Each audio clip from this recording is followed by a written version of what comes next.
हमारे टॉपिक का नाम है energy flow in an ecosystem.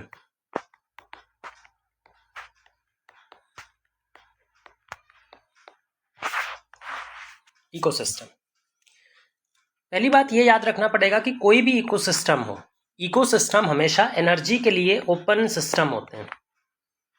अगर हम एनर्जी के हिसाब से बात करें तो कोई भी इकोसिस्टम एनर्जी के लिए एक ओपन सिस्टम बनाता है। ओपन सिस्टम का मतलब होता है बेटा कि जहाँ पे एनर्जी एंटर भी कर सकती है, बाहर से एनर्जी एंटर भी कर सकती है इकोसिस्टम में, और इकोसिस्टम से वापस एनवायरनमेंट में एनर्जी लॉस भी हो सकती है। तो इकोसिस्टम के अंदर एनर्जी एंटर भी कर सकती है और लॉस भी हो सकता है, जो एनर्जी वापस इकोसिस्टम से एनवायरनमेंट में लूज हो जाती है, तो इसको बोलते हैं एनर्जी लॉस। तो ऐसा सिस्टम जहाँ पे एनर्जी का एंट्री भी हो सकता है और एग्जिट भी हो सकता है, इसको हम बुलाते हैं एनर्जी के लिए ओपन सिस्टम। अब ये जो एनर्जी इकोसिस्टम को चाहिए होती है, ये एनर्जी कहाँ से आती है? ज़्यादातर जो इकोसिस्टम होते हैं वो अपनी एनर्जी के लिए सनलाइट पे डिपेंड करते हैं।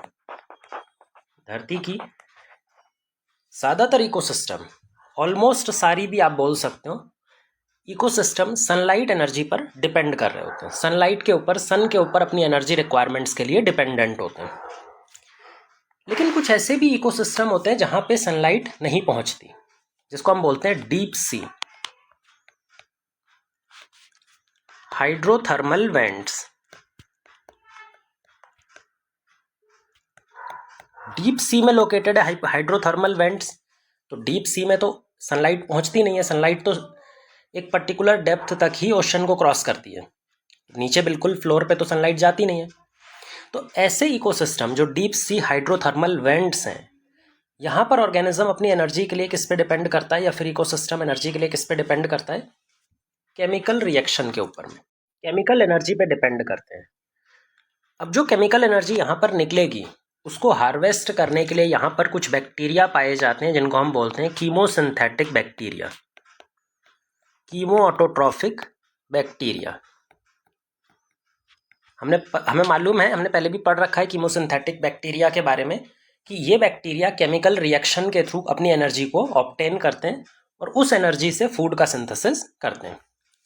तो इन इकोसिस्टम में ये वाला सिस्टम फॉलो होता है। हम जो यहाँ पे स्टडी करने वाले हैं वो नॉर्मल इकोसिस्टम, क्योंकि ज़्यादातर इकोसिस्टम में सनलाइट ही एनर्जी सोर्स है, तो हम यहाँ पर पूरे डिस्कशन में सनलाइट को एज अ एनर्जी सोर्स मान के स्टडी करेंगे।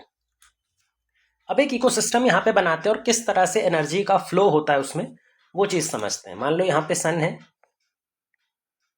ठीक है, सन के पास से सनलाइट आती है। अच्छा, जो टोटल सनलाइट आती है, सन से जो टोटल सनलाइट आती है, उस सनलाइट के अंदर में एक मिक्सचर ऑफ वेवलेंथ्स प्रेजेंट होती हैं। सनलाइट के अंदर में कई सारे डिफरेंट वेवलेंथ के रीजन प्रेजेंट होते हैं। सारा का सारा जो सनलाइट होता है उसको फोटोसिंथेसिस में इस्तेमाल नहीं किया जा सकता। फोटोसिंथेसिस में इस्तेमाल होने वाला जो रेडिएशन है वो 400 से 700 नैनोमीटर वाला लाइट जो होता है, विजिबल लाइट, सिर्फ उसी को हम सनलाइट फोटोसिंथेसिस के लिए इस्तेमाल कर सकते हैं। तो जो टोटल सनलाइट का 50% पार्ट होता है, टोटल सनलाइट का कितना? 50% पार्ट, सिर्फ उसी को फोटोसिंथेसिस में इस्तेमाल किया जा सकता है, खाना बनाने के लिए इस्तेमाल किया जा सकता है प्लांट्स के द्वारा। इस 50% का नाम होता है फोटोसिंथेटिकली एक्टिव रेडिएशन, या PAR, photosynthetically active radiation.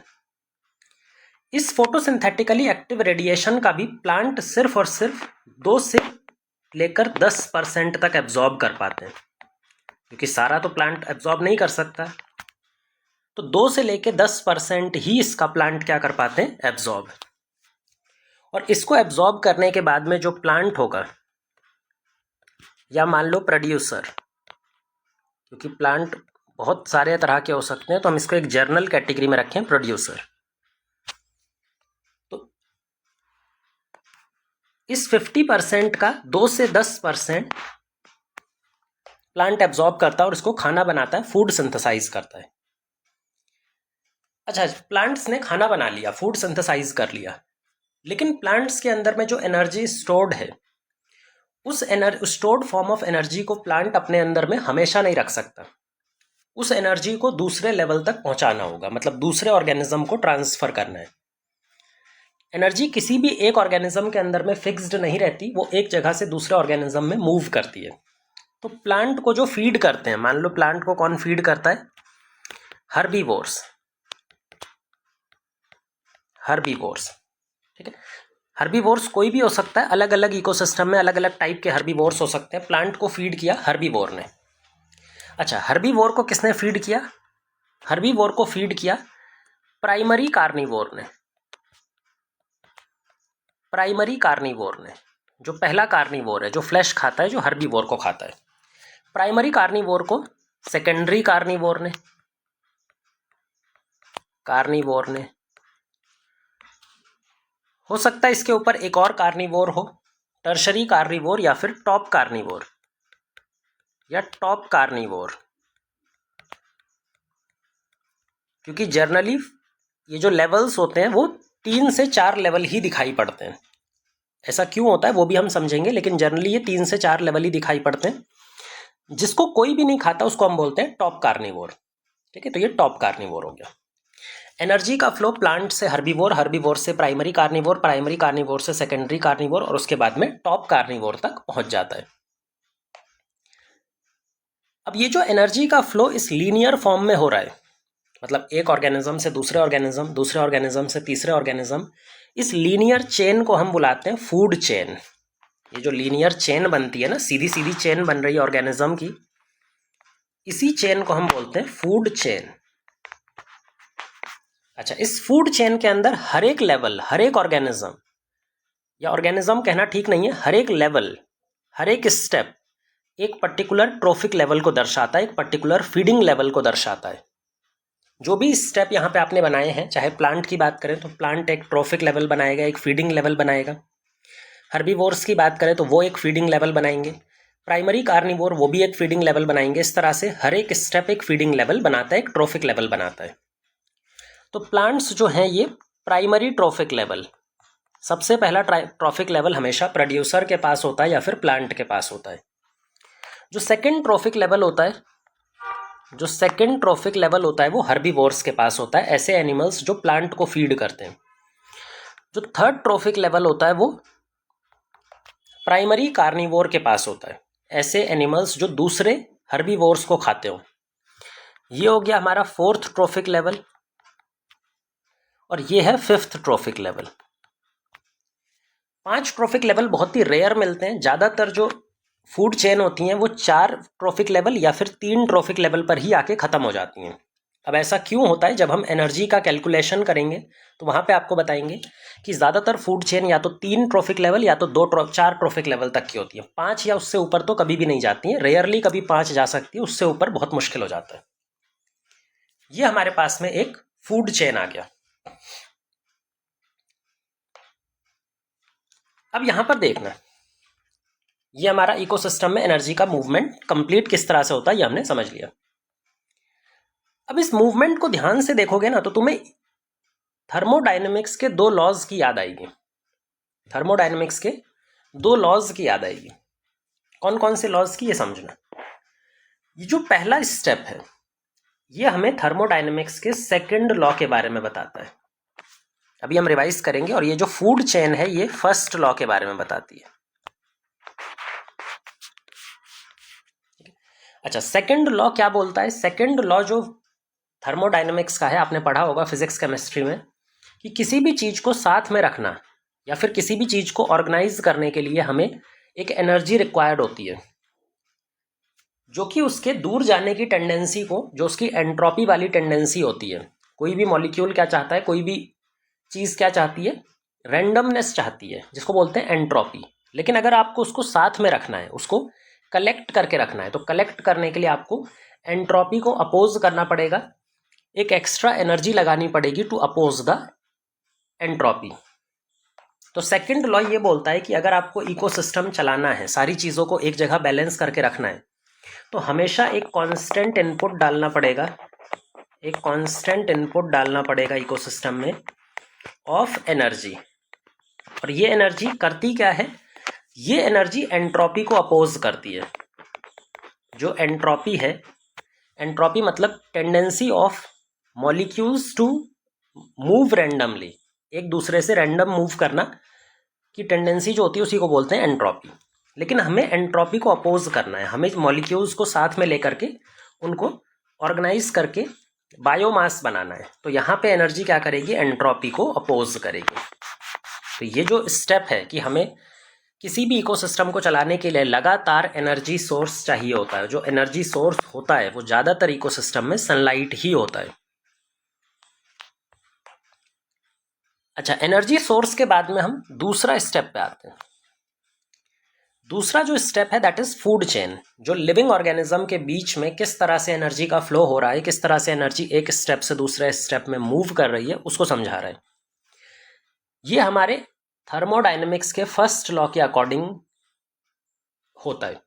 Thermodynamics का फर्स्ट लॉ क्या बोलता है कि एनर्जी को ना तो क्रिएट किया जा सकता है ना डिस्ट्रॉय किया जा सकता है। Energy can only be changed, एक फॉर्म से दूसरे फॉर्म में चेंज हो सकती है, फ्लो हो सकती है, लेकिन कभी भी एनर्जी ना तो बनाई जा सकती है ना क्रिएट किया जा सकती है। तो अब यहाँ पर देखो, सनलाइट की जो एनर्जी थी उसको प्लांट्स ने कन्वर्ट कर दिया फूड के अंदर में, केमिकल एनर्जी के अंदर में, और प्लांट्स से वो एनर्जी किसके पास जा रही है, सेकेंड ट्रॉफिक लेवल के पास। फिर इस तरह से एनर्जी फ्लो हो रही है, लेकिन कोई भी एनर्जी को ना तो बना रहा है ना ही डिस्ट्रॉय कर रहा है। एक एनर्जी का फॉर्म जो है उसको कन्वर्ट करा जा रहा है। अब क्योंकि प्लांट्स जो हैं वो सनलाइट एनर्जी को केमिकल एनर्जी या फिर फूड की एनर्जी में पहली बार कन्वर्ट करते हैं, इसीलिए हम प्रोड्यूसर या प्लांट्स को एक और टर्म देते हैं, ट्रांसड्यूसर्स। इसका मतलब होता है ऐसे ऑर्गेनिज्म जो एक एनर्जी सोर्स को दूसरी एनर्जी सोर्स में फूड में कन्वर्ट कर रहे हैं। इधर से सनलाइट एनर्जी और इधर से इन्होंने किस में कन्वर्ट कर दिया, फूड में। इसीलिए हम प्रोड्यूसर्स को ट्रांसड्यूसर्स कह करके भी बुलाते हैं। तो ये फर्स्ट लॉ है। तो इकोसिस्टम थर्मोडायनेमिक्स के फर्स्ट लॉ और सेकंड लॉ दोनों को फॉलो कर रही होती है। ये एक बेसिक ओवरव्यू है कि एनर्जी का फ्लो एक इकोसिस्टम में किस तरह से होता है। अब हम पढ़ने वाले हैं फूड चेन, जो हमारा मेन टॉपिक रहेगा यहाँ पे, फूड चेन है ना। फूड चेन क्या होता है, कितने टाइप्स की होती हैं फूड चेन, उनके कंपोनेंट्स में हम किस तरह के क्वेश्चंस डेवलप हो सकते हैं एग्जाम वगैरह में, वो भी हम यहाँ पर समझने वाले हैं। तो हमारे टॉपिक का नाम है food chain.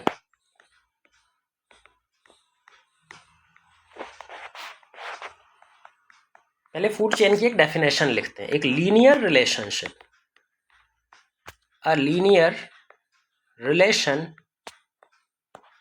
Between various living organisms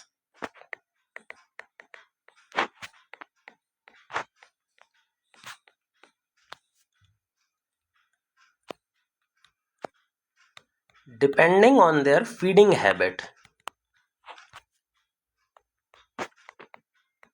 their feeding habit। ये डेफिनेशन काफ़ी सिंपल सी लगती है, लेकिन इसमें कुछ पॉइंट्स आपको बहुत ध्यान रखने हैं। पहला तो लीनियर रिलेशनशिप, इसको आप मार्क भी कर लीजिए। क्यों लीनियर रिलेशनशिप इतना इंपॉर्टेंट है, क्योंकि जब हम फूड चेन का ऑल्टरनेटिव देखेंगे, फूड वेब, तो वहाँ पे हम बताएंगे कि फूड चेन और फूड वेब में जो मेजर डिफरेंस है वो इनकी इंटरकनेक्शन का है। फूड चेन लीनियर होती है और फूड वेब इंटरकनेक्टेड होती है। तो फूड चेन की डेफिनेशन में लीनियर टर्म आना बहुत ज़रूरी है। किसके बीच में, लिविंग ऑर्गेनिजम्स के बीच में। जितने भी लिविंग ऑर्गेनिजम्स हैं वो फूड चेन को बनाते हैं। किस बिहाफ पे हम फूड चेन बनाते हैं, based on their feeding habit. उनकी फीडिंग हैबिट, कौन किसको फीड करता है, कौन किस तरह से फीडिंग अपना फूड ऑब्टेन करता है, उसके बिहाफ पे हमने फूड चेन बनाई हुई है। जो एक लीनियर रिलेशनशिप है, इसके अंदर में मल्टीपल स्टेप्स या फिर मल्टीपल लेवल बन जाते हैं, और हर step, each step of food chain, या फिर हम बोलें each level of food chain is called a trophic level. हर एक लेवल या हर एक स्टेप को हम क्या बोलते हैं बेटा, ट्रॉफिक लेवल। जैसा कि हमने यहाँ पे बनाया है, primary trophic level, secondary trophic level, third trophic level, ऐसे ट्रॉफिक लेवल हर एक स्टेप को बुलाया जा सकता है। अब फूड चेन टाइप्स, कितने टाइप्स की होती हैं। बोलेंगे सर फूड चेन तो अभी तक हमने एक ही टाइप की पढ़ी है। एक्चुअल में फूड चेन दो टाइप्स की हो सकती हैं। अगर हम फूड चेन के टोटल टाइप्स की बात करें तो एक फूड चेन होती है ग्रेजिंग फूड चेन, जो सबसे कॉमन टाइप की फूड चेन है जिसके बारे में आपने बचपन से पढ़ रखा है। और एक और फूड चेन होती है डेट्राइटस फूड चेन। ठीक है, पहले हम जो बचपन से आपने पढ़ रखा है ग्रेजिंग फूड चेन, उसी की बात करेंगे और उसके बाद में डेट्राइटस फूड चेन पर चलेंगे। पहला है हमारा grazing food chain, GFC, grazing food chain. देखो, कोई भी ऐसी फूड चेन जिसकी स्टार्टिंग प्रोड्यूसर से हो या फिर प्लांट से हो, जिसकी स्टार्टिंग कहाँ से हो, प्रोड्यूसर से या फिर प्लांट से हो, तो ऐसा फूड चेन जो प्लांट्स से या फिर प्रोड्यूसर से स्टार्ट होता है वो हमेशा ग्रेजिंग फूड चेन ही कहलाएगा। कुछ एग्जाम्पल लेते हैं, आपको समझ में आएगा। पहले सबसे कॉमन टाइप का मान लो घास है, ग्रास है। ग्रास को ग्रास हॉपर खाता है, जो ग्रास हॉपर है वो ग्रास को खाता है। ग्रास हॉपर को फ्रॉग खाता है, फ्रॉग को स्नेक खाता है ना। ये फूड चेन किससे स्टार्ट हो रही है, देखो प्लांट से, ग्रास से। ग्रास एक टाइप का प्लांट है, प्रोड्यूसर है, तो ये ग्रेजिंग फूड चेन में आई। अच्छा, एक्वेटिक इकोसिस्टम में जो प्लांट्स होते हैं ना वो फाइटोप्लैंक्टन्स होते हैं। फाइटोप्लैंक्टन्स का मतलब होता है ऐसे सिंगल सेल ऑर्गेनिजम्स जो फोटोसिंथेसिस कर सकते हैं और ये पैसिवली फ्लोट कर रहे होते हैं। तो सिंगल सेल ऑर्गेनिज्म जो फोटोसिंथेसिस कर रहे होते हैं। फाइटोप्लैंक्टन्स को खाते हैं जू प्लैंक्टन्स।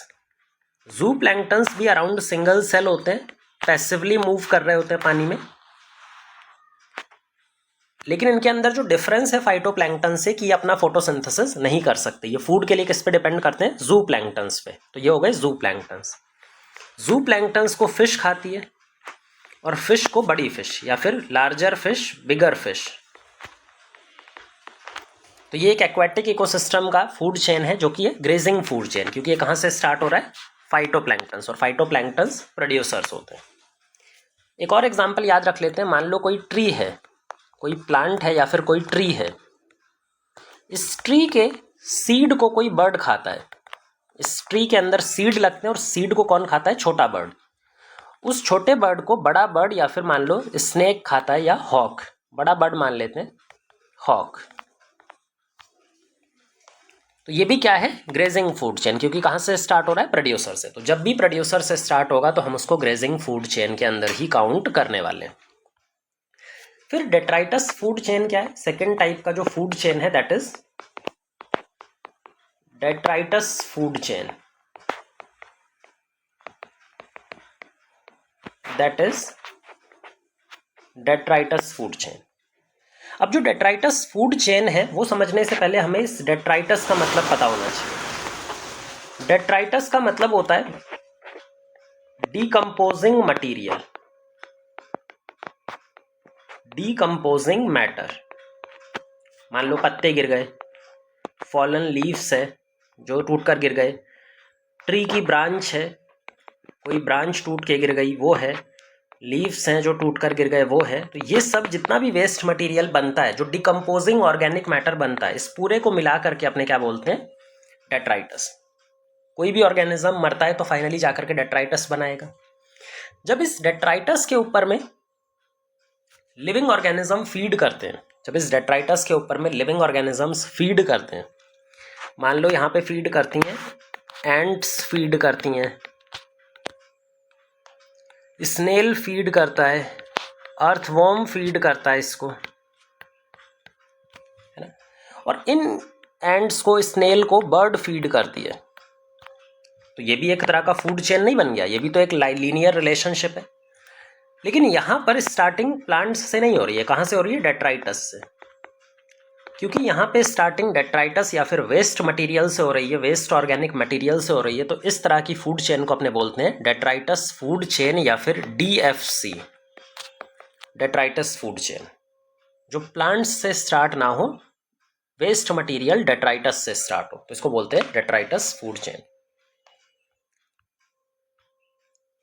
अब ये ग्रेजिंग फूड चेन और detritus food chain land area और एक्वेटिक एरियाज में अलग अलग इंपॉर्टेंस होता है इन दोनों का। अगर हम एक्वेटिक एरियाज में देखें, अगर हम aquatic food chain, aquatic ecosystem में देखें, और दूसरा हम टेरेस्ट्रियल इकोसिस्टम में देखें, एक टेरेस्ट्रियल इकोसिस्टम में देखते हैं और एक एक्वेटिक इकोसिस्टम में देखते हैं, है ना। तो दोनों इकोसिस्टम में जो डेट्राइटस फूड चेन का इंपॉर्टेंस है और जो ग्रेजिंग फूड चेन का इंपॉर्टेंस है वो रिवर्स होता है। टेरेस्ट्रियल फूड चेन के अंदर डेट्राइटस फूड चेन में ज़्यादा मेजर फ्लो ऑफ एनर्जी ज़्यादातर एनर्जी, जो ज़्यादा पार्ट होता है एनर्जी का, वो किसके थ्रू फ्लो करेगा? डेट्राइटस फूड चेन में। अगर हम एक्वेटिक फूड चेन में बात करें तो जो ग्रेजिंग फूड चेन होगा उसके थ्रू मोर एनर्जी फ्लो करेगी। ज़्यादा एनर्जी किसके थ्रू फ्लो करती है? ग्रेजिंग फूड चेन के। किसमें? एक्वेटिक इकोसिस्टम में। और टेरेस्ट्रियल इकोसिस्टम में डेट्राइटस फूड चेन में। ऐसा क्यों होता है? इसका रीज़न भी पढ़ लेना। देखो, ग्रेजिंग फूड चेन के अंदर टेरेस्ट्रियल एरियाज में, जो टेरेस्ट्रियल एरियाज में होते हैं, यहाँ पे बड़े बड़े प्लांट्स होते हैं, ट्रीज होते हैं, ठीक है। इन ट्रीज का ज़्यादातर हिस्सा खाने लायक नहीं होता। कोई भी हर्बीवोर इनको नहीं खा पाएगा। जो हर्बीवोर्स होते हैं वो इसका कुछ हिस्सा खा सकते हैं, इसका फ्रूट खा सकते, लीफ खा सकते, लेकिन जो बाकी लकड़ी वाला पोर्शन है, जो अनडाइजेस्टेबल पार्ट है, वो तो वेस्ट मटेरियल की फॉर्म में जाएगा। तो ज़्यादातर पोर्शन क्या बना देता है? डेट्राइटस। तो इसका ज़्यादा एनर्जी किसकी फॉर्म में जाती है? डेट्राइटस की फॉर्म में। और थोड़ा ही पोर्शन हर्बीवोर्स को मिलता है, कार्निवोर्स को मिलता है। अब ये जो डेट्राइटस बन गया, ये जो बड़ा सा पोर्शन है, बड़ा सा बायोमास जो डेट्राइटस की फॉर्म में कन्वर्ट हो गया, इसके ऊपर डेट्राइटस फूड चेन ऑपरेट करेगी। इसीलिए जो टेरेस्ट्रियल एरियाज होते हैं, यहाँ पे डेट्राइटस फूड चेन के थ्रू ज़्यादा फ्रैक्शन ऑफ एनर्जी फ्लो कर रहा होता है। अगर हम एक्वेटिक इकोसिस्टम की बात करें, अगर हम दूसरी तरफ एक्वेटिक इकोसिस्टम की बात करें, तो वहाँ पे जो प्रोड्यूसर होते हैं वो फाइटोप्लैंक्टन्स होते हैं, सिंगल सेल। फाइटोप्लैंक्टन्स हो गए या फिर एल्गी हो गया, ये सिंगल सेल जो होते हैं ये प्रोड्यूसर्स हैं। अब जब इनको जू प्लैंक्टन्स फीड करेंगे, मान लो जू प्लैंक्टन्स इनको फीड करते हैं, तो जू प्लैंक्टन इस पूरे फाइटोप्लैंक्टन को फीड कर लेगा। जो 100% फाइटोप्लैंक्टन है भाई, जू प्लैंक्टन पूरा का पूरा खा लेगा। तो यहाँ पे तो कोई अनडाइजेस्टेबल पार्ट होता नहीं है, लकड़ी वगैरह होती नहीं है। तो यहाँ डेट्राइटस की फॉर्म में बहुत ही कम फ्रैक्शन एनर्जी का मूव करेगा, लेकिन सारा का सारा ज़्यादातर किसकी फॉर्म में चला जाएगा? ग्रेजिंग फूड चेन की फॉर्म में चला जाएगा। इसीलिए एक्वेटिक इकोसिस्टम में ग्रेजिंग फूड चेन का ज़्यादा इंपॉर्टेंट रोल रहता है। तो ये बात हो गई टाइप्स ऑफ फूड चेन और कौन से एरिया में, टेरेस्ट्रियल एरिया में और एक्वेटिक एरियाज में जो फूड चेन इंपॉर्टेंट एनर्जी का कंडक्शन करती है, वो भी हमने समझ लिया। यहाँ पे अब हम नेक्स्ट टॉपिक कवर करते हैं, 10% लॉ। हमारा नेक्स्ट टॉपिक है 10% लॉ।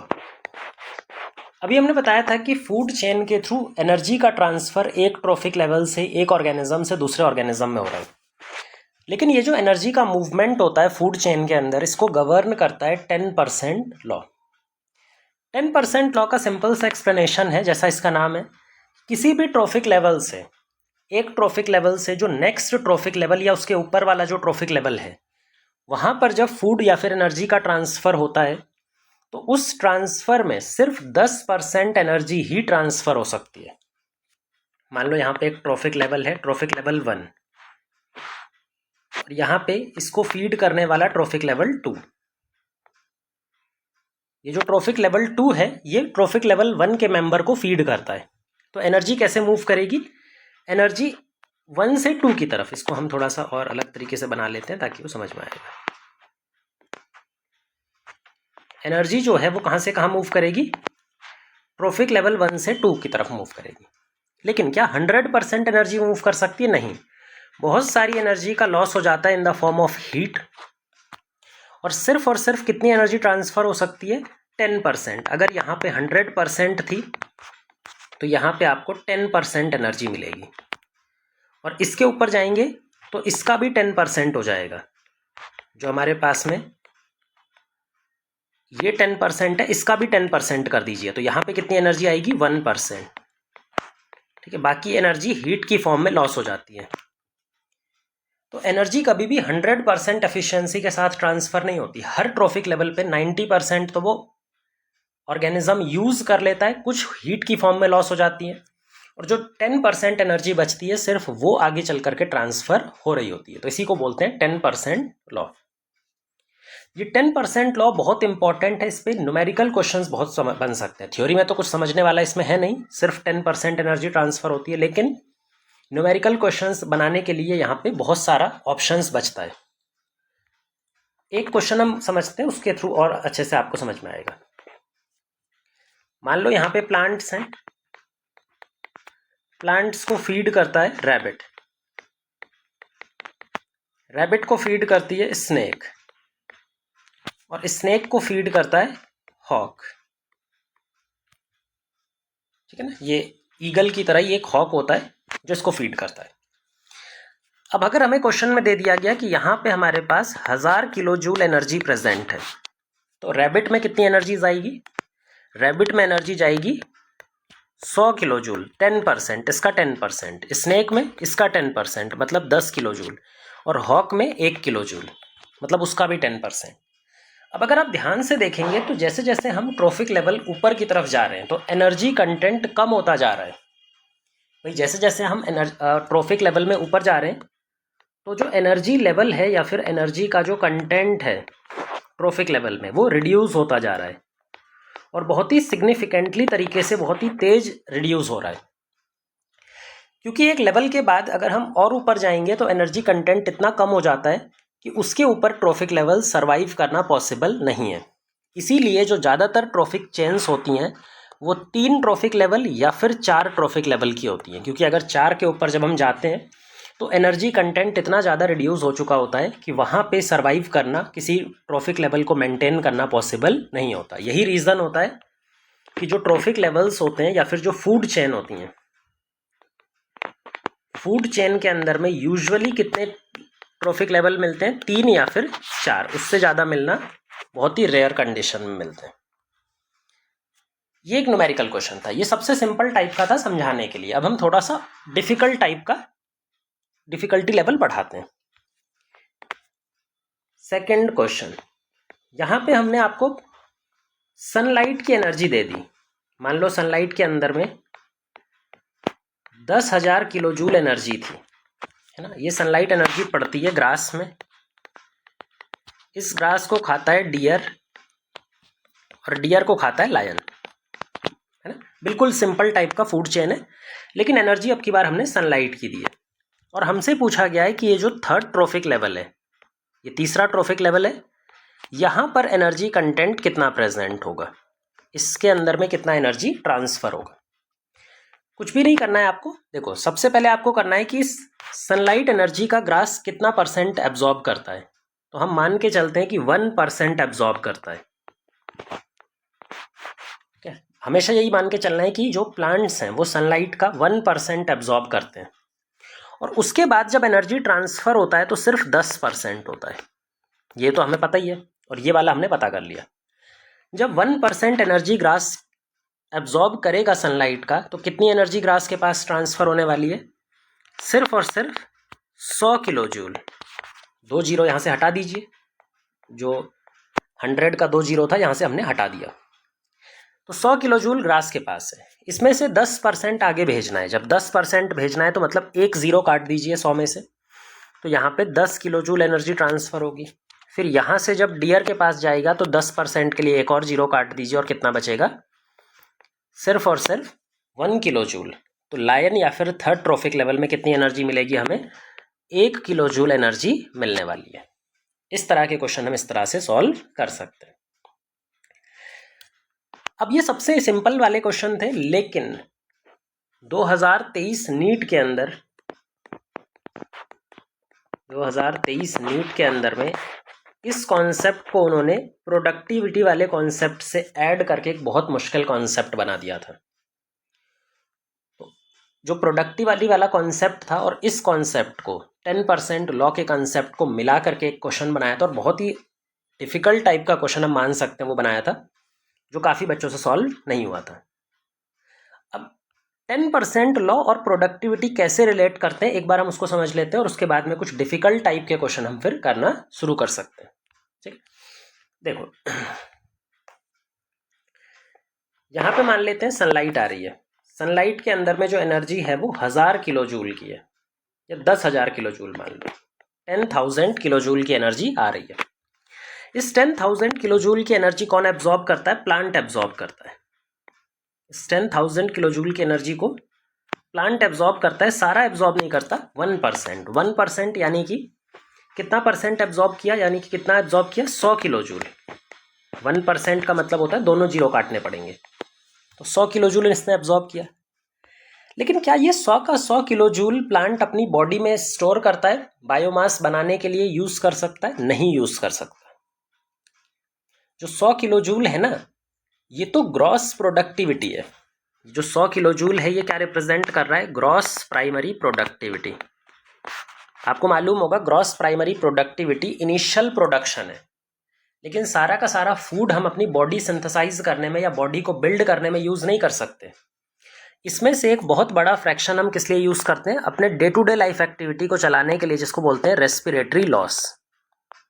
प्लांट को सर्वाइव करने के लिए अपने जो day to day life activities हैं उसमें जो एनर्जी वो खर्चा कर देगा उसको बोलेंगे रेस्पिरेटरी लॉस। और रेस्पिरेटरी लॉस करने के बाद में उसके पास में कुछ एनर्जी बच जाएगी, जिसको हम क्या बोलते हैं?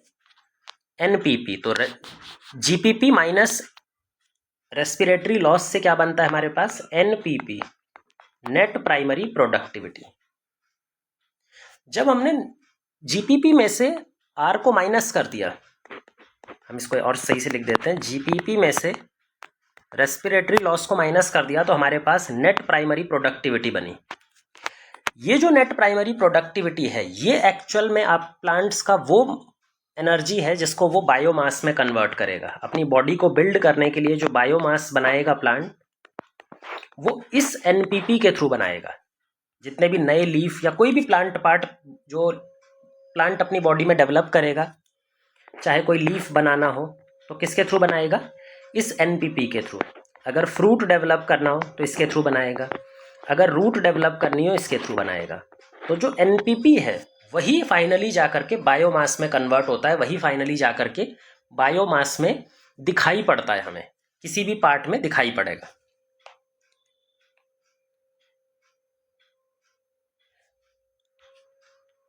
अच्छा, ये जो रेस्पिरेटरी लॉस है इसको हम मिला करके बोलते हैं 90%।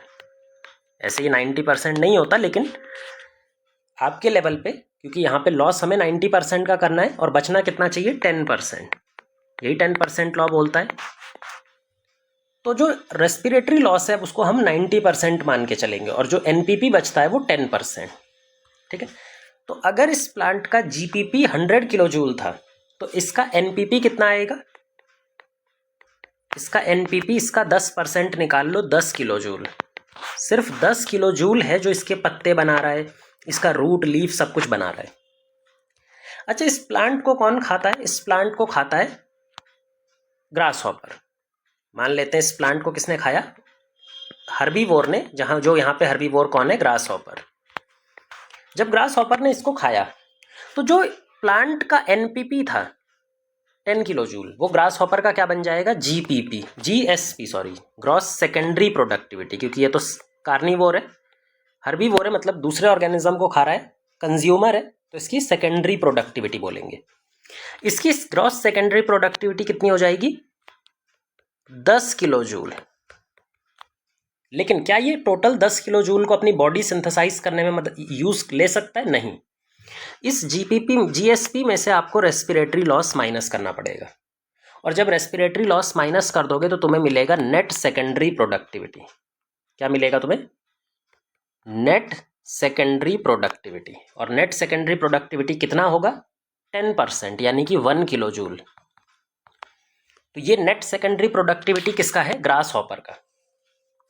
अच्छा, ग्रास हॉपर को खाया स्नेक ने या फ्रॉग ने, मान लेते हैं, चलो बर्ड ने मान लो ग्रास हॉपर को बर्ड ने खाया। जब बर्ड ने ग्रास हॉपर को खाया तो इसका जीएसपी क्या हो जाएगा? इसका जीएसपी ग्रास हॉपर का एनएसपी होगा। जो ग्रास हॉपर का नेट सेकेंडरी प्रोडक्टिविटी था उसी के थ्रू ग्रास हॉपर का सारा बायोमास बन रहा था। तो जो बायोमास उसने यूज किया है वो बर्ड का क्या हो जाएगा? जीएसपी। मतलब यहाँ पे जीएसपी 1 किलो जूल हो जाएगा। लेकिन इसका NSP कितना होगा, net secondary productivity 0.1 kilo joule, इसका 10% सिर्फ वो अपनी बॉडी इस वाले एनर्जी से बना सकता है। तो जब बर्ड को कोई हायर बर्ड या फिर कोई और ऑर्गेनिज्म खाएगा तो उसका secondary productivity, gross secondary productivity 0.1 हो जाएगा। तो इस तरह से GSP, NSP, NPP, GPP और 10% एनर्जी लॉ को कनेक्ट करके एक क्वेश्चन बनाया गया था।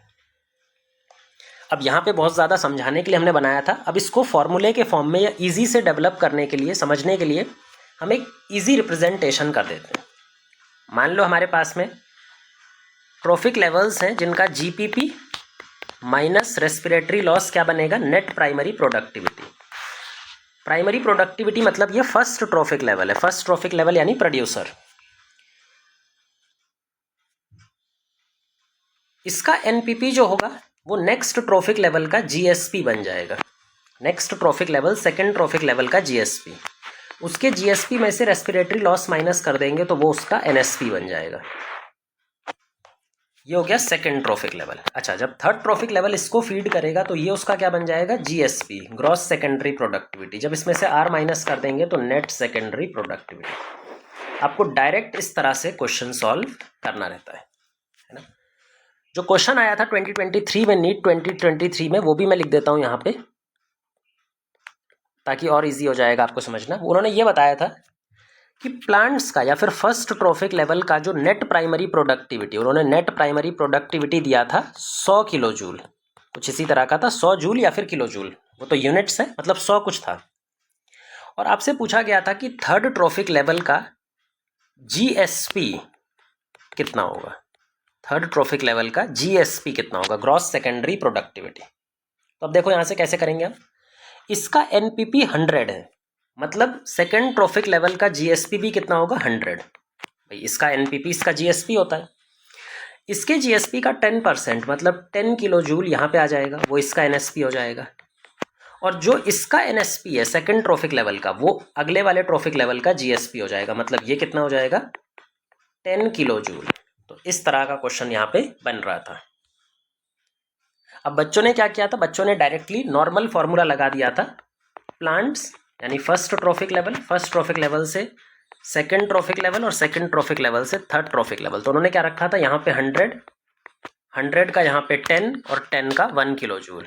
तो उन्होंने डायरेक्टली 10% लॉ लगाया था, लेकिन उसमें डायरेक्ट स्पेसिफिकली मेंशन था कि हमें GSP बताना है और NPP, ये सब मेंशन था। तो हमें अब उस टाइम पे अगर क्वेश्चन में GSP, NPP, GPP ये सब मेंशन किया होता है तो हमें फिर इस तरह वाला फॉर्मूला लगाना होता है, जिसमें हमें इन दोनों कंसेप्ट को कनेक्ट करके बताना होता है। ठीक है, तो अच्छा क्वेश्चन था 2023 का, तो हमें अब उसके हिसाब से ही प्रिपरेशन करनी रहेगी। इसी के अकॉर्डिंग एक क्वेश्चन ले लेते हैं हम, जिससे ये कंसेप्ट और क्लियर हो जाएगा। ठीक है, एक क्वेश्चन कर लेते हैं जिससे ये वाला कंसेप्ट हमारा और क्लियर हो जाएगा। मान लो कोई ऑर्गेनिज्म है, एक ऑर्गेनिज्म है एक फूड चेन के अंदर, एक फूड चेन के अंदर कोई ऑर्गेनिज्म है जिसके पास में जो बायोमास दिखाई पड़ रहा है वो 100 किलो जूल है, उसके पास में 1000 किलो जूल मान लेते हैं, इजी होगा, कैलकुलेशन करना इजी हो जाएगा। 1000 किलो जूल उसके पास में बायोमास है, और ये जो 1000 किलो जूल है ना, वो उसका ग्रॉस प्रोडक्शन है, ग्रॉस प्रोडक्शन है।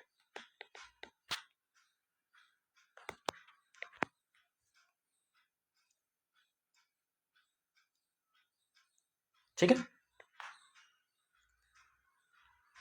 अब दूसरा जो डाटा आपको दिया हुआ है कि सनलाइट जो अवेलेबल थी उस फोटो सिस्टम के लिए, उस फूड चेन के लिए जो सनलाइट एनर्जी अवेलेबल थी, वो सनलाइट एनर्जी टोटल कितनी थी, मान लो इतने किलो जूल। ये कितना है, 1 10 100 1000 10,000 lakh 10 lakh, 10 lakh kilo joule energy यहाँ पे अवेलेबल थी। और उस पर्टिकुलर ऑर्गेनिज्म का जो ग्रॉस प्रोडक्शन है वो कितना है, 1000 किलो जूल, है ना। अब आपसे सिंपल क्वेश्चन पूछा गया है कि ये जो पर्टिकुलर ऑर्गेनिज्म है, ये जो हम ऑर्गेनिज्म की बात कर रहे हैं, इसका ट्रोफिक लेवल आपको बताना है कि ये किस ट्रोफिक लेवल को बिलोंग करता है। सिर्फ क्वेश्चन इतना है, इसका ट्रोफिक लेवल आपको बताना है। ठीक है, क्वेश्चन हमारे सामने है, आप इसको ट्राई भी करेंगे, है ना, उसके बाद फिर मैं बताता ही हूँ। ठीक है, तो आपने ट्राई कर लिया होगा, मैं इसको सॉल्व कर देता हूँ। सनलाइट में हमारे पास में 10 लाख, 10 लाख मतलब कितने जीरो लगाने, 1 2 3 4 5 6, 1 2 3 4 5 6, 6 लाख एनर्जी हमारे पास में, मतलब 10 लाख एनर्जी सनलाइट से आ रही है। अगर 10 लाख एनर्जी है तो प्लांट कितना एब्जॉर्ब करेगा, सिर्फ और सिर्फ 1%, और इसका 1% करने के लिए 2 जीरो हटा दो, बचेगा कितना, 4 जीरो, 1 2 3 4, इतने किलो जूल एनर्जी हमारे पास बची है। अच्छा, ये प्लांट का जीएसपी है, ये भी याद रखेंगे, ये प्लांट्स का क्या है, जीएसपी। अगर ये प्लांट्स का जीएसपी है तो प्लांट्स का एनएसपी कितना आएगा, जो प्लांट्स का एनएसपी आएगा वो इसका 10%, यानी एक और जीरो हटा दो, 1000, वो इसका 1000 आएगा। अब इस 1000 को कौन खाएगा, नेक्स्ट ट्रॉफिक लेवल, यानी कि सेकेंड ट्रॉफिक लेवल इसको खाएगा। अगर सेकेंड ट्रॉफिक लेवल इसको खा रहा है तो सेकेंड ट्रॉफिक लेवल का ग्रॉस सेकेंडरी प्रोडक्शन या ग्रॉस प्रोडक्शन कितना हो जाएगा, 1000 किलो जूल, और इसका नेट सेकेंडरी प्रोडक्टिविटी 10 माइनस कर दो तो वो कितना हो जाएगा, 100 किलो जूल, है ना। क्वेश्चन का आंसर आ ही गया होगा, आपने देख ही लिया होगा। हमारे क्वेश्चन में क्या था कि एक ऑर्गेनिज्म का ग्रॉस प्रोडक्शन 1000 किलो जूल था जब सनलाइट इतने अवेलेबल थी। 1000 किलो जूल किसका प्रोडक्शन आ रहा है, वो भी सेकेंडरी प्रोडक्शन, नेट वाला नहीं पूछा उसने, सेकेंडरी प्रोडक्शन 1000 देखो किसका आ रहा है, सेकेंड ट्रॉफिक लेवल का।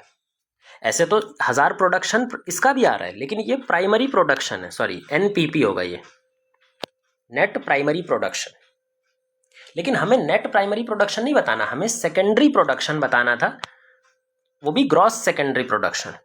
तो ग्रॉस सेकेंडरी प्रोडक्शन किसका है, ये वाला आ रहा है, ऐसा आपने देख ही सकते हो। यहाँ पे इसने ग्रॉस प्रोडक्शन, तो ग्रॉस प्रोडक्शन प्लांट्स का तो ज़्यादा है, 10,000 है, और सेकेंड ट्रॉफिक लेवल का 1000 है। तो इस तरह का क्वेश्चन भी कितना इजीली सॉल्व हो गया, जबकि देखने में ये बहुत बड़ा लग रहा था। तो ये हो गया हमारा फूड चेन के कॉन्सेप्ट, इस पे आप और क्वेश्चन प्रैक्टिस कर सकते हैं। अब यहाँ पे बात करते हैं ग्रेजिंग फूड चेन के ट्रॉफिक लेवल की। भाई अभी तक हमने बताया कि जो ग्रेजिंग फूड चेन है उसके कितने लेवल्स हो सकते हैं, 3 से 4 लेवल कॉमनली वहाँ पे पाए जाते हैं। लेकिन डेट्राइटस फूड चेन के अंदर के कैसे आप बताएंगे, भाई डेट्राइटस फूड चेन के अंदर में उसकी चेन लेंथ डिफाइन नहीं होती है। जो भी ऑर्गेनिज्म मरता है वो डेट्राइटस फूड चेन की स्टार्टिंग कर देता है, तो कभी भी डेट्राइटस फूड चेन की स्टार्टिंग हम नहीं बता पाते, उसकी चेन लेंथ फिक्स नहीं होती है। इसीलिए डेट्राइटस फूड चेन के अंदर में जो नंबर ऑफ ट्रॉफिक लेवल होते हैं वो भी फिक्स्ड नहीं होते हैं, वो डिफाइंड नहीं होते हैं, ठीक है। तो इसमें हम चेन लेंथ की बात नहीं करते, ये कितना भी चेन लेंथ का हो सकता है। तो ये हो गया हमारा फूड कॉन्सेप्ट, फूड चेन का कॉन्सेप्ट खत्म। लेकिन ये जो फूड चेन के कॉन्सेप्ट है ना, इसके अंदर काफ़ी सारी लिमिटेशंस हैं। इसके अंदर लिमिटेशंस होने की वजह से आज के टाइम पे इकोलॉजी में हम फूड चेन कॉन्सेप्ट को यूज़ नहीं करते, उसकी जगह पे एक ज़्यादा बेटर कॉन्सेप्ट को यूज़ करते हैं जिसका नाम है फूड वेब। तो आज के टाइम पे हम फूड चेन की जगह क्या यूज़ कर रहे होते हैं, फूड वेब। लेकिन फूड चेन में क्या लिमिटेशंस होती हैं पहले तो हमें ये पता होना चाहिए, और फिर अगर उसके अंदर लिमिटेशंस हैं तो हम फूड वेब को यूज़ करते हैं, उसमें ऐसी क्या खास बात है। तो यहाँ पे हम लिखेंगे लिमिटेशंस ऑफ फूड चेन।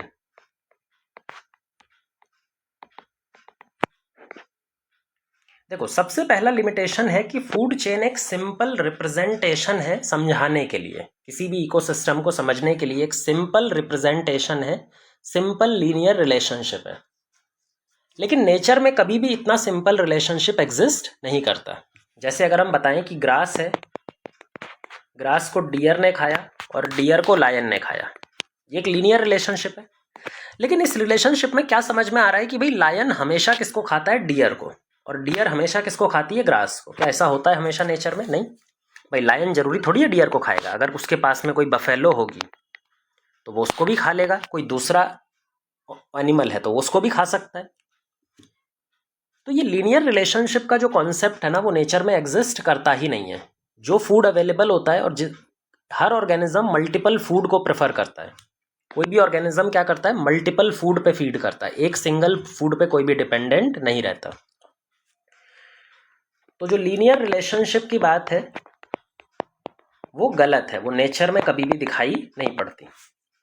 दूसरी क्या प्रॉब्लम है इसके अंदर ओमनीवोरस ऑर्गेनिज्म को यहाँ पे इनकॉर्पोरेट नहीं किया जाता।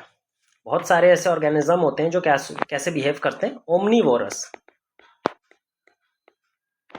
ओमनीवोरस का मतलब होता है जो हर्बीवोर की तरह भी काम कर सके, प्लांट लाइफ को भी फीड कर सके और साथ में कार्निवोर को भी फीड कर सके, एनिमल लाइफ को भी फीड कर सके। जो दोनों की तरह फीड कर सकता है तो उसको बोलते हैं ओमनीवोर। जैसे एक एग्जाम्पल है क्रो, बहुत सारे एग्जाम्पल होते हैं। एक है क्रो, क्रो फ्रूट को भी खाता है। जब वो फ्रूट को खाता है तो वो हर्बीवोर माना जाएगा। फ्रूट के साथ में ये इंसेक्ट को भी खाता है। जब ये इंसेक्ट को खाएगा तो ये कार्निवोर माना जाएगा। तो ये दोनों को खा सकता है तो ये ओमनीवोर माना जाता है।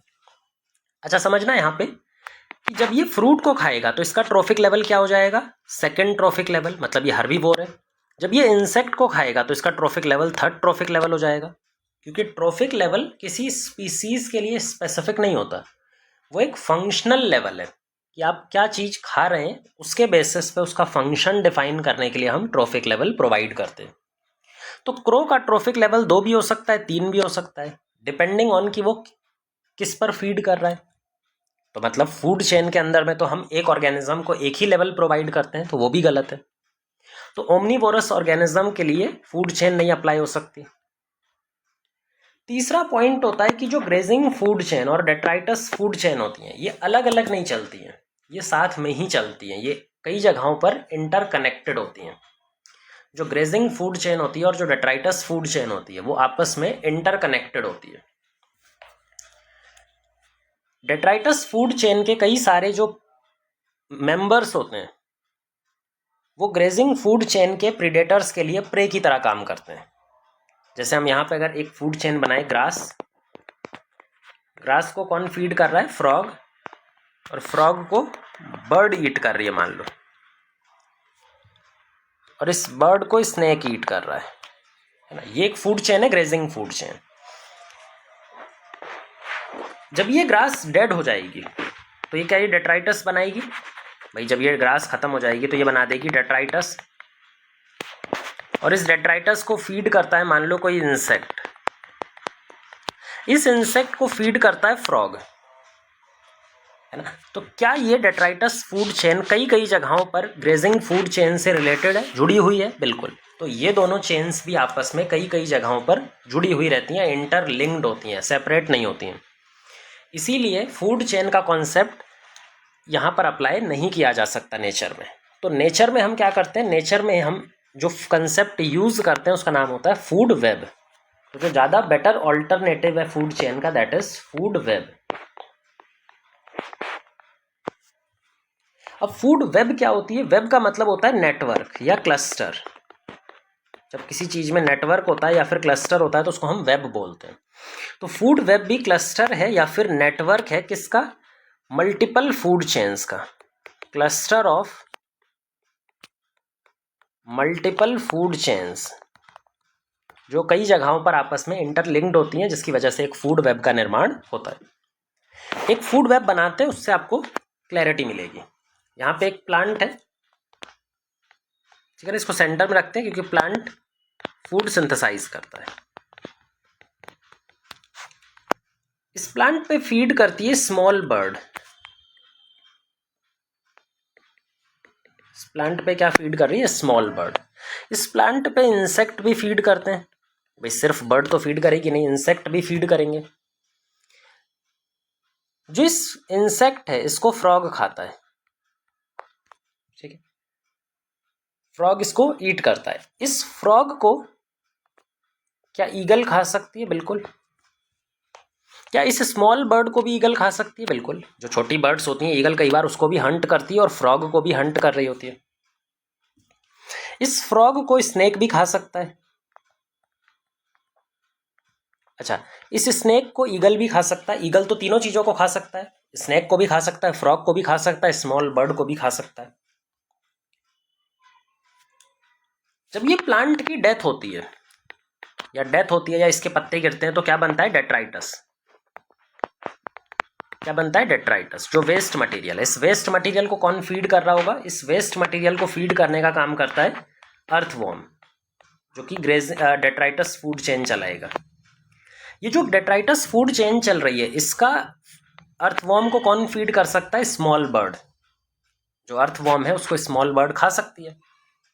इसका मतलब ग्रेजिंग फूड चेन और डेट्राइटस फूड चेन आपस में जुड़ी हुई है। ये जो इंटरकनेक्शन पूरा बना है, इसी को अपने क्या बोलते हैं? Food web. ये जो इंटरकनेक्शन हमको दिखाई दे रहा है, that is called as food web. जहाँ पे बहुत सारे फूड चेन एक साथ चल रहे होते हैं और उनके बीच में कई कई जगहों पे कनेक्शन भी दिखाई पड़ता है। ये स्मॉल बर्ड इंसेक्ट को भी खा सकती है, तो ये भी कनेक्शन हमें दिखाई पड़ेगा। अब फूड वेब से फायदा क्या होता है? फूड वेब ना इकोसिस्टम को स्टेबिलिटी प्रोवाइड करता है। जो फूड वेब होता है वो स्टेबिलिटी प्रोवाइड करता है फूड इकोसिस्टम को। क्योंकि अगर कोई ऑर्गेनिज्म डेड भी हो जाए, कोई ऑर्गेनिज्म एक्सटेंट भी हो जाए, उसके बाद भी जो प्रीडेटर है वो बाकी जो फूड सोर्स हैं उसके उस पर डिपेंड कर सकता है। एक ऑर्गेनिज्म के एक्सटेंट होने से ज़्यादा प्रॉब्लम नहीं होती। लेकिन अगर लीनियर फूड चेन होता तो मान लो वहाँ पर कोई ऑर्गेनिज्म एक्सटेंट हुआ तो बाकी जो पीछे के हैं वो सारे एक्सटेंट हो जाते, तो उस तरह का तो कोई सिस्टम होता नहीं है। तो जो फूड वेब है that is provides the stability to ecosystem. Food chain और फूड वेब खत्म करने के बाद में हमारा नेक्स्ट टॉपिक है ecological pyramid. Ecological pyramid basically एक ग्राफिकल रिप्रेजेंटेशन होता है। हम ग्राफ की फॉर्म में इकोसिस्टम के किसी पर्टिकुलर पैरामीटर को ग्राफिकली रिप्रेजेंट करते हैं। डिफरेंट पैरामीटर्स जैसे कि नंबर को रिप्रेजेंट कर सकते हैं, बायोमास को रिप्रेजेंट कर सकते हैं, एनर्जी को रिप्रेजेंट कर सकते हैं। तो जब भी हम इकोसिस्टम के किसी पैरामीटर को एक ग्राफिकल फॉर्म में रिप्रेजेंट करते हैं तो जो शेप आता है, जो ग्राफ आता है, उसी को हम बोलते हैं इकोलॉजिकल पिरामिड। तो इकोलॉजिकल पिरामिड की पहले डेफिनेशन लिखते हैं, उसके टाइप्स को पढ़ेंगे। इकोलॉजिकल पिरामिड्स, जैसा हमने बता भी दिया, it is a graphical representation.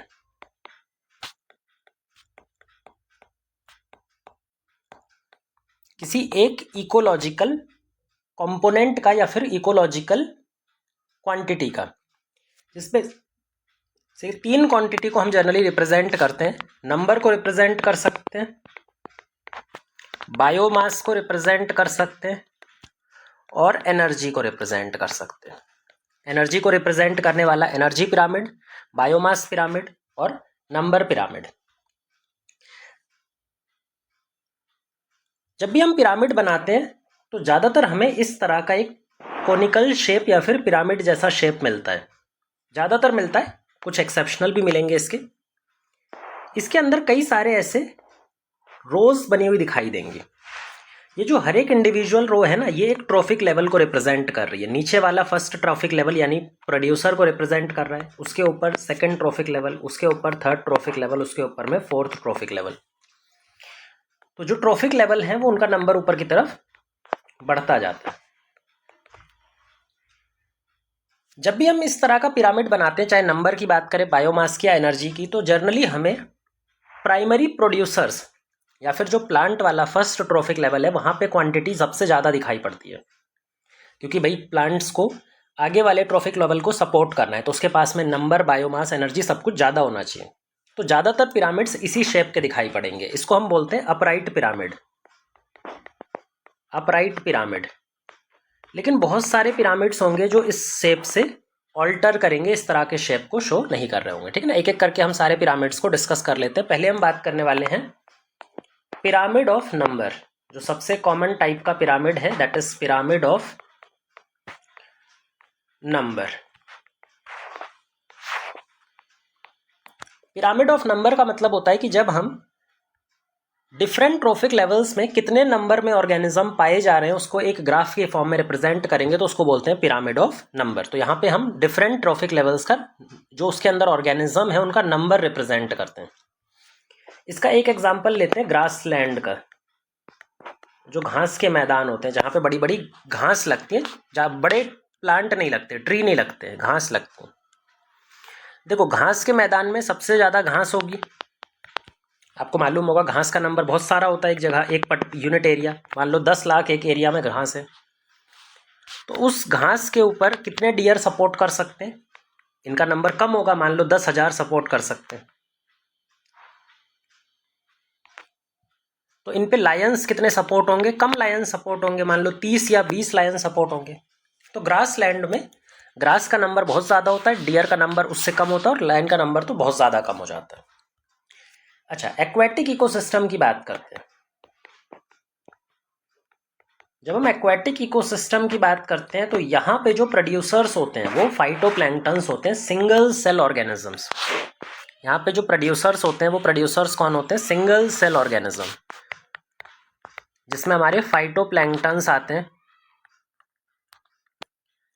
Algae आते हैं। अब क्योंकि फाइटोप्लैंक्टन्स या फिर एल्गी की बॉडी बहुत छोटी होती है तो इनका नंबर बहुत ज़्यादा हो सकता है। जैसे मान लो एक एरिया में, एक पर्टिकुलर पॉन्ड में 1 करोड़ फाइटोप्लैंक्टन्स मिल रहे हैं, बिल्कुल मिल सकते हैं। एक्वेटिक इकोसिस्टम में प्रोड्यूसर का नंबर बहुत ज़्यादा हो सकता है क्योंकि प्रोड्यूसर छोटे हैं, सिंगल सेल या फिर बहुत छोटे एल्गी होते हैं।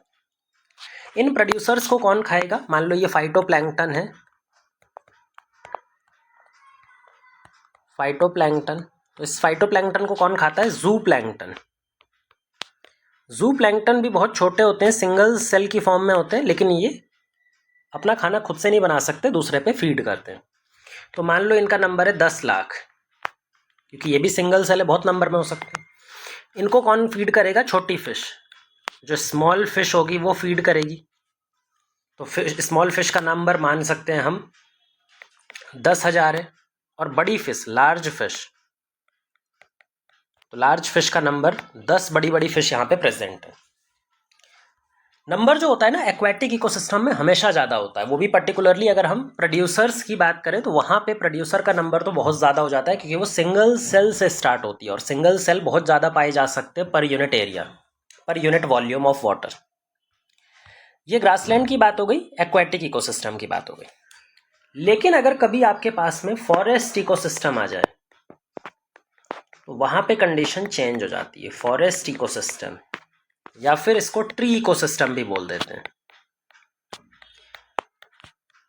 क्योंकि जंगल में क्या प्रेजेंट होते हैं? बड़े बड़े ट्री प्रेजेंट होते हैं। तो अगर आपके पास में क्वेश्चन में कभी फॉरेस्ट इकोसिस्टम लिखा हुआ है या फिर डायरेक्ट ट्री इकोसिस्टम लिखा हुआ आ जाए तो दोनों कंडीशंस में जो पिरामिड का नंबर वाला शेप आएगा ना, पिरामिड ऑफ नंबर का शेप आएगा, वो चेंज हो जाएगा। यहाँ पे एक बड़ा सा ट्री होगा, एक सिंगल ट्री है, यहाँ पे एक ट्री है।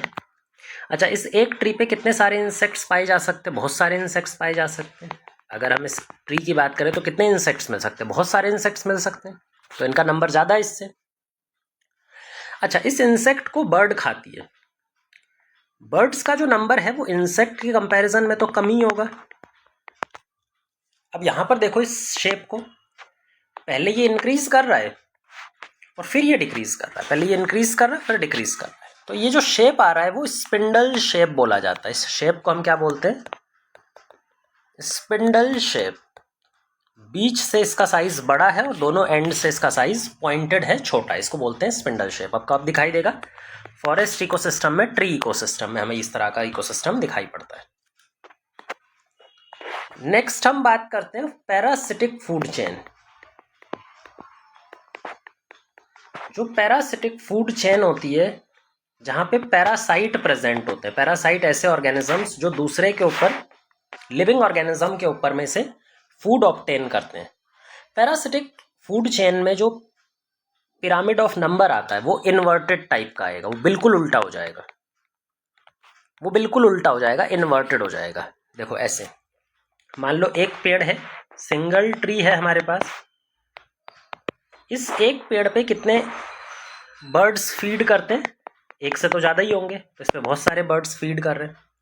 अच्छा, इस बर्ड के ऊपर में कुछ पैरासाइट लगे हुए हैं, अलग अलग तरह के पैरासाइट, जैसे बग्स लगे हुए हैं। बग्स जो होते हैं वो बर्ड्स की बॉडी पे पाए जाते हैं और वहाँ से ब्लड सक करते हैं। लाइस हो सकते हैं, वो इसकी बॉडी पे पैरासाइट की तरह रहते हैं। तो ये हो गए पैरासाइट, ये हो गए हर्बीवोर, और ये प्रोड्यूसर हैं। अच्छा, पैरासाइट के ऊपर में जो पैरासाइट की फॉर्म में पाए जाते हैं उनको बोलते हैं हाइपर पैरासाइट। अगर कोई पैरासाइट के ऊपर भी पैरासाइट की तरह ग्रो करे तो उसको बोलते हैं हाइपर पैरासाइट। जैसे कि बैक्टीरिया और फंजाई, माइक्रोब्स जो होते हैं, बैक्टीरिया प्लस फंजाई जो होते हैं वो हाइपर पैरासाइट होते हैं। अब एक बग के ऊपर में बहुत सारे बैक्टीरिया हो सकते हैं, या एक लाइस के ऊपर में बहुत सारे बैक्टीरिया या फंजाई लगे हो सकते हैं। तो नंबर पिरामिड देखो ध्यान से, बिल्कुल इन्वर्टेड हो गया, ये एकदम उल्टा हो गया, इसी को बोलते हैं इन्वर्टेड पिरामिड। तो ये हमारे पास में हो गया इन्वर्टेड पिरामिड। तो हमें ये नंबर पिरामिड के बारे में याद रखना है। ग्रासलैंड की बात करें, एक्वेटिक इकोसिस्टम की बात करें तो बिल्कुल इरेक्ट आएगा, अपराइट आएगा। उसमें भी नंबर सबसे ज़्यादा एक्वेटिक इकोसिस्टम में पाया जाता है, बहुत ज़्यादा नंबर में ऑर्गेनिजम्स मिलते हैं। फॉरेस्ट इकोसिस्टम या ट्री इकोसिस्टम में स्पिंडल शेप का मिलता है, और पैरासिटिक फूड चेन में ये बिल्कुल इन्वर्टेड हो जाता है। अब नंबर के बाद में दूसरे टाइप का इकोलॉजिकल पिरामिड्स हैं, पिरामिड ऑफ बायोमास। तो जो दूसरे टाइप के पिरामिड्स हैं, these are pyramids of biomass.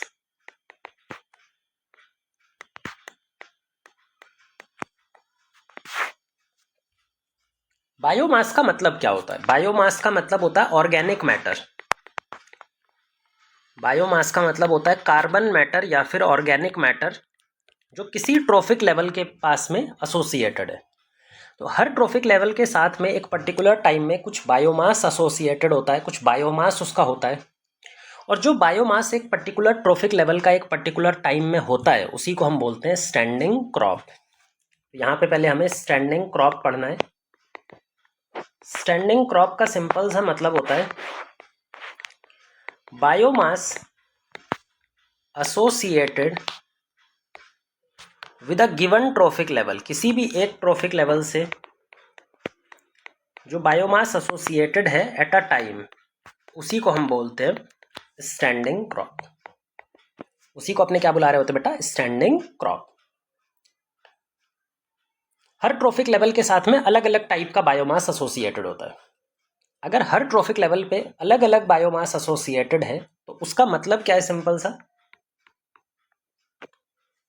उसका मतलब है कि हम बायोमास के लेवल के हिसाब से भी ट्रॉफिक लेवल को अरेंज कर सकते हैं, पिरामिड बनाया जा सकता है।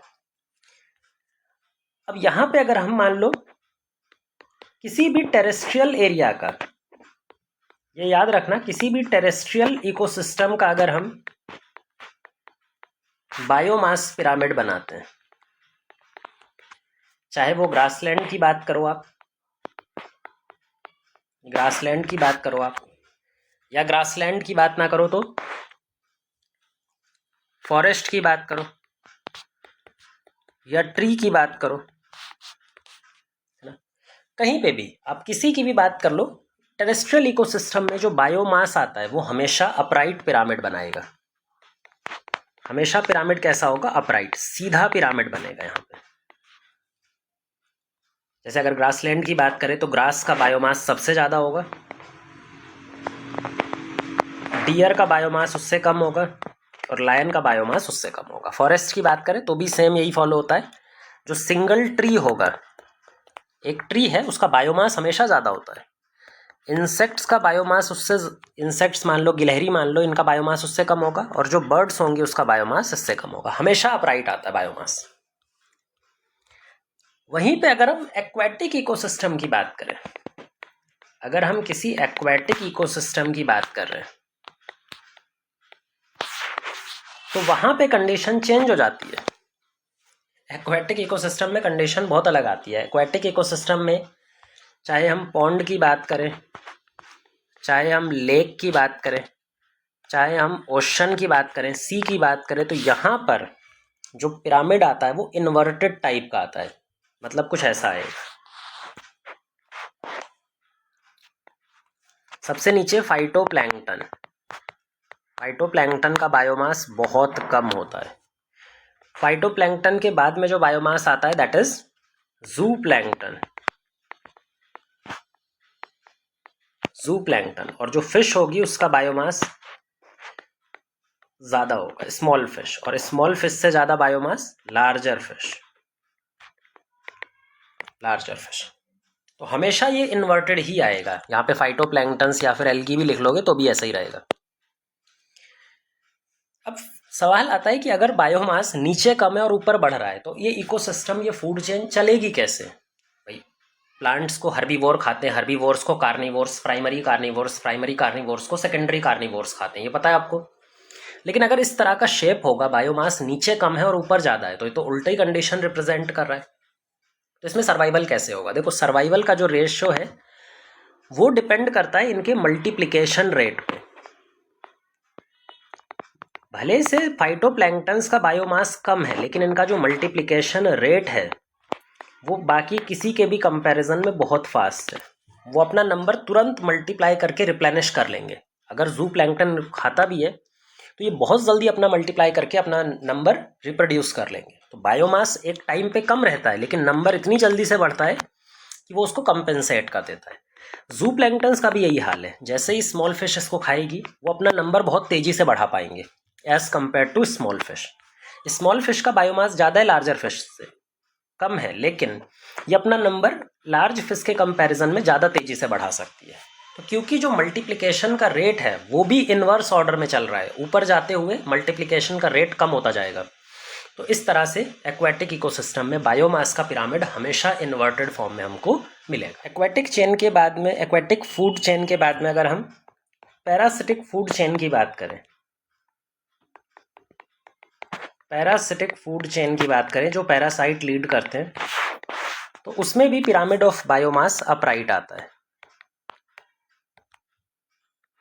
पैरासाइट्स का बायोमास कम होता है। जैसे ट्री का बायोमास बहुत बड़ा होगा, उससे कम बर्ड का होगा, और जो पैरासाइट होंगे उससे कम होगा उनका, है ना। हाइपर पैरासाइट होंगे तो और उनका और कम हो जाएगा, माइक्रोब्स का तो और कम होता है। तो पैरासाइट्स का भी अपराइट रहता है, लेकिन अगर हम एक्वेटिक की बात करें तो इन्वर्टेड रहता है। ये हमें याद रखना है। ये दूसरे टाइप का पिरामिड खत्म हो गया। लास्ट जो पिरामिड है that is pyramid of energy. Pyramid of energy ये सबसे इजी टाइप का पिरामिड है।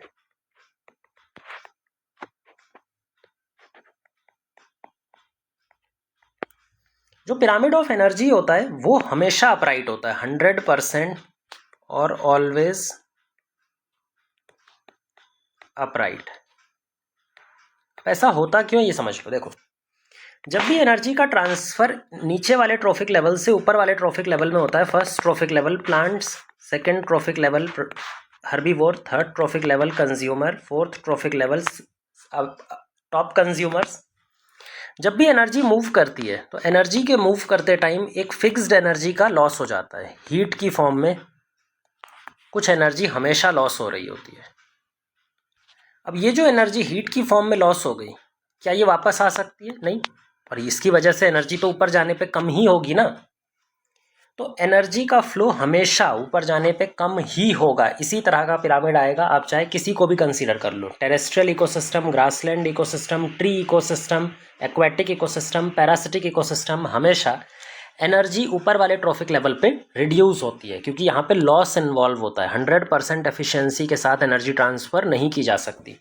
तो पिरामिड ऑफ एनर्जी हमें सोचना ही नहीं है, हमेशा 100% टाइम अपराइट ही दिखाई पड़ेगा। तो ये सारे पिरामिड्स की हमने यहाँ पे बात करी। ये जो इकोलॉजिकल पिरामिड्स हैं ये काफ़ी इंपॉर्टेंट रहते हैं कुछ पर्टिकुलर पैरामीटर को कंसीडर करने के लिए, कुछ पर्टिकुलर पैरामीटर को समझने के लिए विद रिस्पेक्ट टू इकोसिस्टम। लेकिन इन पिरामिड्स की भी अपनी कुछ लिमिटेशंस होती हैं। ये भी हमें याद रखना पड़ेगा कि भाई इन पिरामिड्स की भी, इकोलॉजिकल पिरामिड्स की अपनी अपनी लिमिटेशंस होती हैं। जैसा पहला लिमिटेशन होता है कि पिरामिड में हम फूड चेन को कंसीडर करते हैं, नॉट फूड वेब। हम यहाँ पे किसको कंसीडर करते हैं? फूड चेन को, रादर देन फूड वेब। क्योंकि यहाँ पे हम फूड चेन को कंसीडर कर रहे हैं और फूड चेन नेचर में एग्जिस्ट नहीं करती। फूड चेन नेचर में नहीं पाई जाती है। हमने जैसा पहले डिस्कस भी कर लिया है कि फूड चेन नेचर में एग्जिस्ट नहीं करती, फूड वेब एग्जिस्ट करता है। इसका मतलब ये कंसेप्ट ही बहुत ठीक हम नहीं मान सकते। दूसरा चीज है कि हम यहाँ पे एक स्पीसीज को एक पर्टिकुलर ट्रॉफिक लेवल देते हैं। अगर मान लो कोई एक ऐसी स्पीसीज है जो एक से ज़्यादा ट्रॉफिक लेवल को बिलोंग करती है, जैसे ओमनीवोरस ऑर्गेनिज्म, वो एक से ज़्यादा ट्रॉफिक लेवल में आते हैं, तो उसको भी कंसीडर नहीं किया जाता। तो यहाँ पे ये मान के चला जाता है कि सिंगल स्पीसीज जो होगी, एक पर्टिकुलर स्पीसीज के लिए एक सिंगल ट्रॉफिक लेवल डिफाइंड है, जबकि ऐसा गलत है। ये कंसेप्ट बिल्कुल गलत है। एक स्पीसीज मल्टीपल ट्रॉफिक लेवल को भी ऑक्यूपाई कर सकती है, और एक गिवन ट्रॉफिक लेवल बहुत सारी स्पीसीज के द्वारा भी ऑक्यूपाई हो सकता है। तीसरा होता है कि यहाँ पे जो डिकम्पोजर्स होते हैं, जो सेप्रोफाइट्स होते हैं, जो वेस्ट मटेरियल को, ऑर्गेनिक वेस्ट को डिकम्पोज करने वाले होते हैं, उनको यहाँ पे कोई जगह नहीं मिलती, उनको हम नॉट कंसिडर्ड, इनको यहाँ पे कंसिडर नहीं किया जाता है।